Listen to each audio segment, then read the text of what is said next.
sent molt agradable, no? La gent està sent molt amable, això que trobarem a faltar, petits homenatges, està bé, està com si estic fent amb temps, i ja ho havia dit feia temps i tal, està sent molt agradable, De veritat és que això m'està donant l'oportunitat primer d'acomiadar-me de totes les persones que estan treballant molt temps, o que hem compartit coses o projectes o això, la vida social de la nostra ciutat, que és molt important.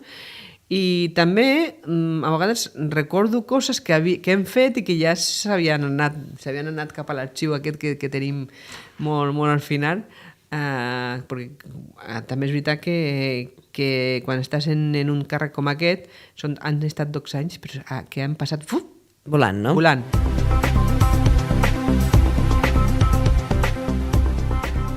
Clar, quan fas el balanç te vas a l'inici, no? I és com si te vas a l'inici i al final d'ara. I entremig han passat moltes coses, no? Jo pensava, clar, el 2003 va ser un mandat d'arribar, trobar-te com estava la situació, i si faig una mica balanç, que d'això és que m'acordo dels primers dies, no?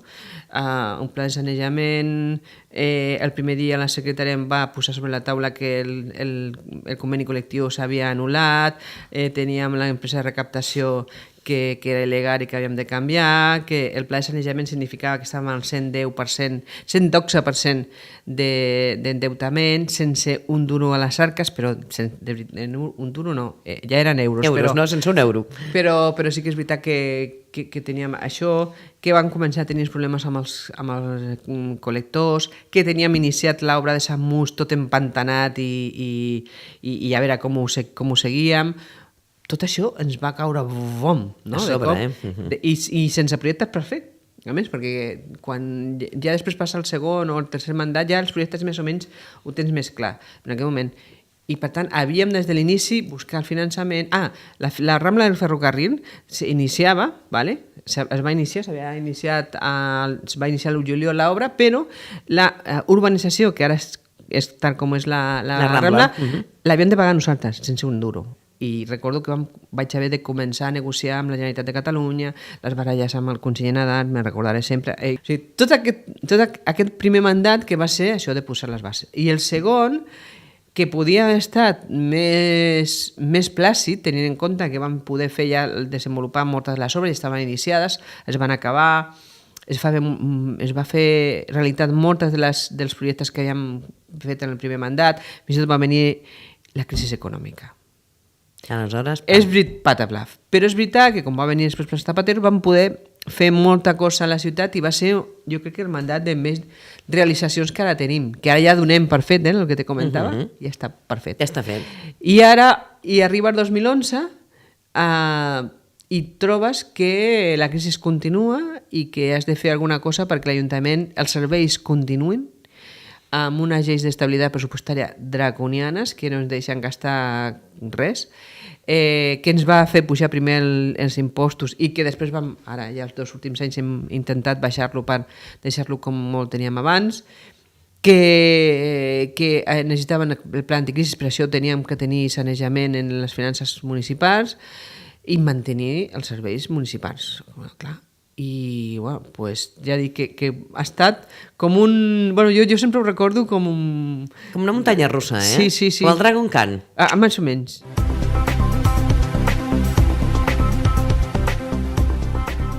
Una altra cosa de balanç que faig és el consens. Nosaltres no hem estat mai en majoria absoluta, i per tant és veritat que en el primer mandat vam estar en 2 partits, Esquerra i Convergència, en el segon i en el tercer amb Esquerra Republicana, en l'últim moment el tema independentista també aquí ha fet alguna cosa, i per tant ara estem en minoria. Però sí que és veritat que en els 3 mandats hem parlat amb tothom. La política del pacte, del parlar, el que ens ha donat possibilitat de que aquest mandat, aprovar els plans anticrisis, els plans d'inversió, els pressupostos, i que els projectes que hem portat al ple més o menys estàvem consensuats, en la majoria, és aquesta cultura de pacte i de parlar amb tothom.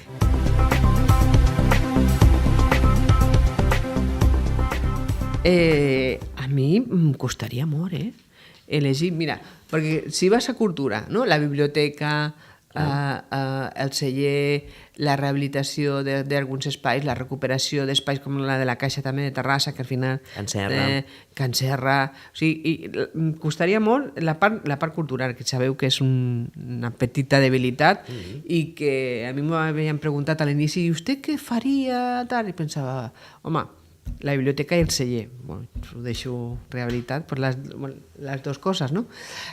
Però temes de serveis socials, temes de dona, aquesta ampliació de serveis per a aquesta banda, jo crec que per mi també és un tema que és fonamental. Després, no sé, en educació, la tira de coses, la 5a escola, les 3 escola Bressol, la nova escola d'adults que mai s'havia tingut com es té ara, la consolidació de serveis com la ràdio, que també, i l'IMPES, que per mi crec que és un bé que té la ciutat que no ha de perdre, i espero que no es perdi, i això ho hem fet. Intentem que no.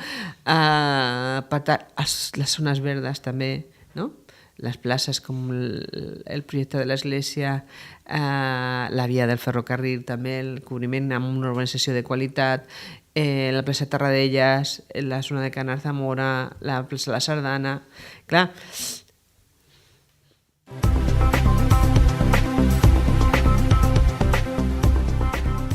l'hospital, de tota manera, hem de dir que hi ha 2 projectes previs de possible ubicació d'un hospital o un hospital lleuger i de residència de llarga estada i tal.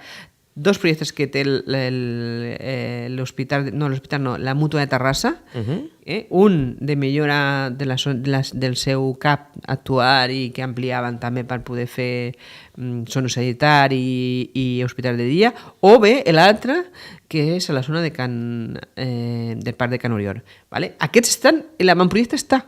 Ho dic perquè el nou equip que ho sàpiga que està els 2 projectes fets i que per tant jo crec que no hem d'oblidar aquesta reivindicació.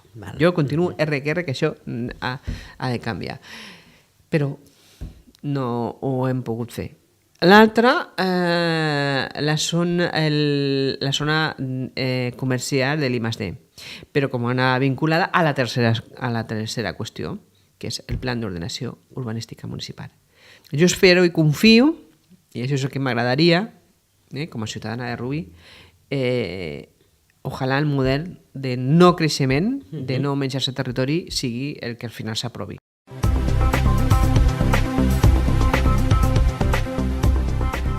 Jo acabo ara, retiro de la política local i per tant a mi no m'agrada això que deia un dirigent meu que deia els presidents són com un jarrón chino que no saben dónde ponerlo,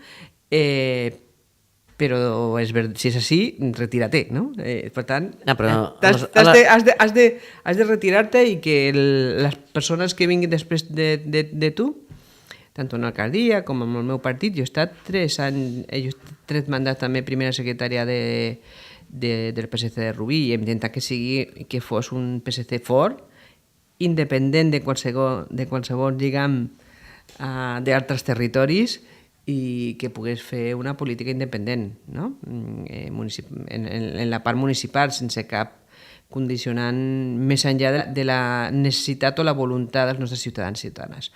Jo crec que més o menys ho he aconseguit i per tant ara molta sort a qui vingui darrere meu i ja està.